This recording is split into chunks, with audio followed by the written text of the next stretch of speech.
વડોદરામાં 100% મતદાન થાય તે માટે સમાજના તમામ ધર્મના આગેવાનોએ એક મંચ પર આવી વધુને વધુ મતદાનની નગરજનોને હાકલ કરી છે। 100% મતદાનના શુભ આશય સાથે ચંચળબા પરસોત્તમ પટેલ ચેરિટેબલ ટ્રસ્ટે જનજાગરણની મુહિમ ઉપાડી છે, જેમાં શહેરના તમામ ધર્મના વડાઓ જોડાઈ રહ્યા છે।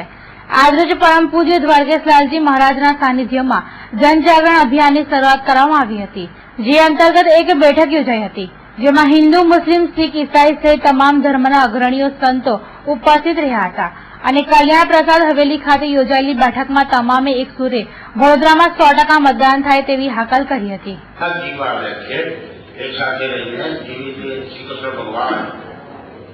गौवर गोकुल में चढ़ाई पकड़ के आप मक्के में खूब मोहम्मद पर शायद पकड़ा करता था, श्री कृष्ण भगवान लाया करता था। तो गौवर गोकुल में चढ़ाई पकड़ के मक्के में खूब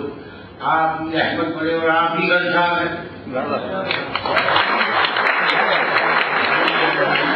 आत्मा जीवन जुए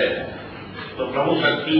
एक ज है, फक्त आत्मा की जुवानी एनी आंखोनी जरूर है અને સાથે મળીને દેશમાં જીવવા આવ્યા છે। मोहम्मद पैगंबर साहब को पैगाम एक है कि हुकुल वतन जे देश में तुम्हें रहता हो देश को खास प्रेम रखो અને એ પ્રેમથી જે કોઈને પણ ચૂંટાઈને આવે અને સૌથી વડી વોટિંગ કરે એવી મારી ખાસ એવી દુઆ છે। સંપૂર્ણ રાષ્ટ્રમાં જ્યારે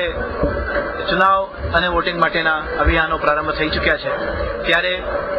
ભારત અને વિશેષ કરીને ગુજરાતમાં અને ગુજરાતમાં તમામ જિલ્લાઓમાં, તમામ રાજ્યોમાં અને તમામ શહેરોમાં, તમામ વિસ્તારોમાં ખાસ સૌ સંતજનોની, મુસ્લિમ સંપ્રદાયના, અન્ય સંપ્રદાયના, શીખ સંપ્રદાયના, ઈસાઈ સંપ્રદાયના અને અલગ અલગ પીઠના સૌ આચાર્યો પણ અહીંયા ઉપસ્થિત છે। સૌની ઉપસ્થિતિમાં આપ સૌને હાર્દિક અપીલ છે કે પોતાના નાગરિકત્વના અધિકારનો સંપૂર્ણ રીતે ઉપયોગ કરી અને વોટ કરીને અને આવનાર ભવિષ્યની સુરક્ષા અને ગૌરવાસ્પદ ભૂમિકા માટે આપણે વોટ આપીને અને આપણા એ અધિકારનો ઉપયોગ કરીએ અને સાથે સાથે એક સંરક્ષણ, એક ગૌરવાસ્પદ ભૂમિકા આપણા ભવિષ્યને પ્રાપ્ત થાય તે માટે વિકાસ, ગૌરવ, સુરક્ષા, પ્રગતિ અને આધ્યાત્મની સાથે અંતરબાહ્ય ચેતનાની આ ભૂમિકા આપણી સાથે વળગી રહે તે માટે એ વોટિંગ કરીને આપણા તમામ પરિવારજનો અલગ અલગ શહેરોમાં અને જિલ્લાઓમાં